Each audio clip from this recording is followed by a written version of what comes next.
नमस्कार दोस्तों, मेरा नाम डॉक्टर अनुपम घोष है। मैं एक डायबिटीज कोच हूँ और एक फिटनेस न्यूट्रिशन स्पेशलिस्ट। अगर आप लोग एक लो कार्ब डाइट फॉलो करते हैं या फिर कीटोजेनिक डाइट फॉलो करते हैं तो कई बार ये देखा गया है कि आपका ट्राइग्लिसराइड लेवल जो है वो बढ़ा हुआ आता है। तो अगर आपके साथ भी ऐसा हो रहा है, अगर आपका भी ट्राइग्लिसराइड लेवल बढ़ा हुआ है, अगर आप एक लो कार्ब डाइट फॉलो कर रहे हैं या फिर कीटोजेनिक डाइट फॉलो कर रहे हैं और आपने देखा कि आपका ट्राइग्लिसराइड लेवल काफी बढ़ गया है, तो ये वीडियो आपके लिए है।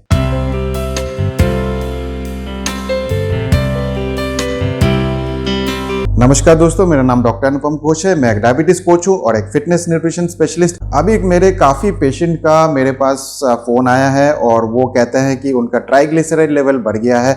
वो एक लो कार्ब डाइट फॉलो कर रहे हैं या फिर कीटोजेनिक डाइट फॉलो कर रहे हैं और उनका ट्राइग्लिसराइड लेवल काफ़ी बढ़ गया है। तो उनको समझ में नहीं आ रहा है कि आखिर ऐसा क्यों हो रहा है और वो बहुत ज़्यादा घबराए हुए हैं कि ट्राइग्लिसराइड लेवल बढ़ गया तो उनको कहीं हार्ट अटैक तो नहीं हो जाएगा। तो गाइस, सबसे पहले मैं आप लोग को बता दूं कि अगर आपका ट्राइग्लिसराइड लेवल थोड़ा सा बढ़ा हुआ है तो चिंता करने वाली बात नहीं है, आपको इमीडिएटली हार्ट अटैक नहीं हो जाएगा। लेकिन हाँ, अगर आपका ट्राइग्लिसराइड लेवल बढ़ा हुआ है उसको कम करना बहुत जरूरी है और उसको हम कम तभी कर सकते हैं जब हम उसका कारण जानेंगे। जब तक हम कारण नहीं जानेंगे तब तक हम उसका इलाज नहीं कर सकते। तो गाइस, आज के वीडियो में मैं आप लोग को कुछ ऐसे कारण बताऊंगा जिससे कि आपका ट्राइग्लिसराइड लेवल बढ़ सकता है। तो अगर आपका भी ट्राइग्लिसराइड लेवल बढ़ा हुआ है और इनमें से कोई कारण आपके लिए लागू होता है तो आप उसको ठीक कर सकते हैं। कुछ कारण तो ऐसे हैं जिससे कि आपको घबराने की जरूरत नहीं है, वो वैसे ही होता है तो उसमें आप कुछ कर नहीं सकते हैं, तो इसलिए चिंता वाली कोई बात नहीं है। तो सबसे पहला कारण मैं ये मानता हूं कि अगर आपने अपना ब्लड टेस्ट करवाया और फास्टिंग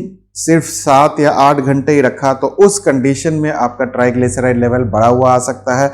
तो गाइज, अगर आपने सिर्फ 7 या 8 घंटे फास्टिंग करके अपना ब्लड टेस्ट करवाया है तो आपका ट्राइग्लिसराइड लेवल बढ़ा हुआ आ सकता है। तो गाइज, मैं रिकमेंड करूंगा कि आप लोग जब भी ट्राइग्लिसराइड का टेस्ट कराएं तो कम से कम 12 से 14 घंटे का फास्टिंग रखें। अगर इससे ज़्यादा रखेंगे तो ज़्यादा बेटर रिजल्ट आएगा, क्योंकि कई बार जब आप फास्टिंग का ड्यूरेशन कम रखते हैं तो उस कंडीशन में भी आपका ट्राइग्लिसराइड लेवल बढ़ा हुआ आ सकता है। दूसरा कारण यह है कि जब भी आप टेस्ट करने जाते हैं हो सकता है कि उसका एक दिन पहले आपने बहुत ज़्यादा फैट कंजम्पशन किया हो, जैसे कि बहुत सारा बटर खा लिया या फिर तेल खा लिया या फिर नट्स एंड सीड्स खा लिया। तो इस तरह के चीज जिसमें बहुत हाई फैट कंटेंट होता है, अगर वो चीज खा के आपने अगला दिन टेस्ट करने गए तो हो सकता है कि आपका ट्राइग्लिसराइड लेवल बढ़ा हुआ हो। अगला इंपॉर्टेंट कारण जो मैं मानता हूं वो है ट्रांजिशनल फेज। ट्रांजिशनल फेज का मतलब होता है कि जब भी आप एक हाई कार्ब डाइट से एक लो कार्ब डाइट में आते हैं या फिर कीटोजेनिक डाइट में आते हैं तो उस कंडीशन में भी आपका ट्राइग्लिसराइड लेवल बढ़ सकता है। और ये इसलिए मैं ट्रांजिशनल बोल रहा हूं क्योंकि ये कुछ दिनों में आप देख सकते हैं कि आपका ट्राइग्लिसराइड लेवल नॉर्मल रेंज पे आ जाएगा। तो इसलिए घबराने वाली कोई बात नहीं है। अगर आप एक लो कार्ब डाइट फॉलो कर रहे हैं और आपका ट्राइग्लिसराइड लेवल बढ़ा हुआ है, हो सकता है कि ये कुछ समय के लिए आपका बढ़ा हो। आप एक दोबारा से टेस्ट कर सकते हैं 1 महीने 2 महीने बाद और तब आप देखेंगे कि आपका ट्राइग्लिसराइड लेवल नॉर्मल रेंज में आ गया है। इसके अलावा एक बहुत इंपॉर्टेंट कारण जो मैं मानता हूं वो है, जब भी आप एक लो कार्ब डाइट फॉलो करते हैं या फिर कीटोजेनिक डाइट फॉलो करते हैं तो आप अच्छा खासा वेट लूज करते हैं और जब भी आप अच्छा खासा वेट लूज करेंगे तो आप फैट सेल्स भी आपका बर्न होता है। और फैट सेल्स की जब मैं बात करूं तो फैट सेल्स में आपका ट्राइग्लिसराइड भी होता है, कोलेस्ट्रॉल भी होता है। तो जब भी आप वेट लूज करेंगे तो आप देख सकते हैं कि आपका फैट सेल्स बर्न हो रहा है और फैट सेल जब बर्न होता है तो वहां से ट्राइग्लिसराइड निकलता है, क्योंकि ट्राइग्लिसराइड से आपको एनर्जी मिलता है। जब भी आप लो कार्ब डाइट फॉलो करते हैं तो आपको फैट सेल से आपको एनर्जी मिलता है और एनर्जी आपको कहां से मिलेगा? ट्राइग्लिसराइड से। तो इसीलिए जब भी आपका वजन घट रहा है तो आपका फैट सेल्स ब्रेक डाउन हो रहा है। फैट सेल जब ब्रेक डाउन होता है तो उसके अंदर जो ट्राइग्लिसराइड है वो मोबिलाइज हो जाता है और वो जब मोबिलाइज हो जाता है तो वो ब्लड सेल के अंदर आ जाता है। तो इसीलिए जब भी आप टेस्ट कराएंगे तो आप देख सकते हैं कि आपका ट्राइग्लिसराइड लेवल बढ़ा हुआ है।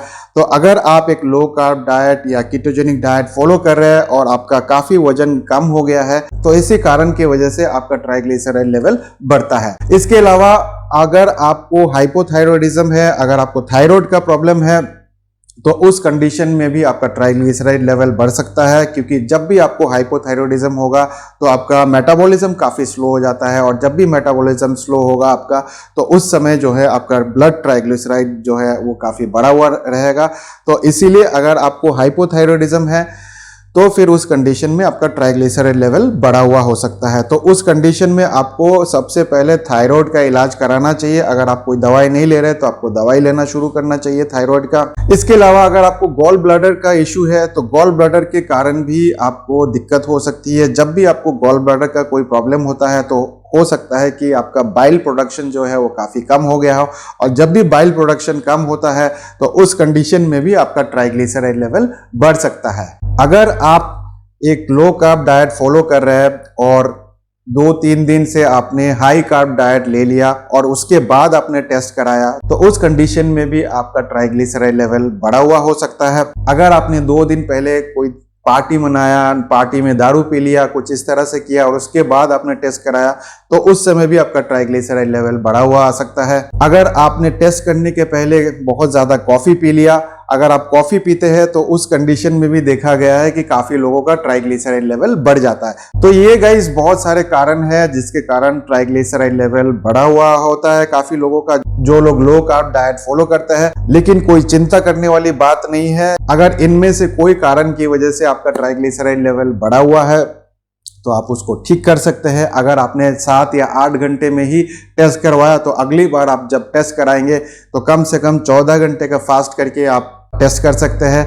या फिर अगर आपने बहुत ज़्यादा हाई फैट या हाई कार्ब डाइट लिया तो उसको भी कम करके फिर आप टेस्ट कर सकते हैं। अगर आपने दारू या अल्कोहल पी के टेस्ट कराया तो उसको भी 3-4 दिन ना पी के उसके बाद आप टेस्ट कराएंगे तो आपका ट्राइग्लिसराइड लेवल कम आएगा। तो गाइज ये सारे रीजन है जिसके कारण आपका ट्राइग्लिसराइड लेवल बढ़ता है। तो गाइज इस वीडियो को जरूर शेयर करिए, क्योंकि काफ़ी लोगों का ट्राइग्लिसराइड लेवल बढ़ जाता है जब भी वो लो कार्ब डाइट में आते हैं, और वो घबरा जाते हैं कि कहीं मेरा हार्ट अटैक तो नहीं हो जाएगा, कहीं मुझे हार्ट अटैक हो गया तो फिर, क्योंकि ट्राइग्लिसराइड लेवल बढ़ता है तो हार्ट अटैक होने का चांसेस रहता है। लेकिन गाइस हार्ट अटैक इतनी आसानी से नहीं होता है। जब आपका ट्राइग्लिसराइड लेवल बहुत लंबे समय तक बढ़ा हुआ रहेगा तब जाके आपको हार्ट अटैक हो सकता है। तो गाइस इस वीडियो को जरूर शेयर करिए। मुझे उम्मीद है जब आप इस वीडियो को शेयर करेंगे तो लोगों के मन में जो डर पैदा हो गया है कि ट्राइग्लिसराइड लेवल बढ़ गया है तो उनको दिक्कत हो सकती है, उनको हार्ट अटैक हो सकता है, ये वीडियो अगर वो देखेंगे तो उनका डर जो है वो थोड़ा सा कम होगा। तो इस वीडियो में इतना ही।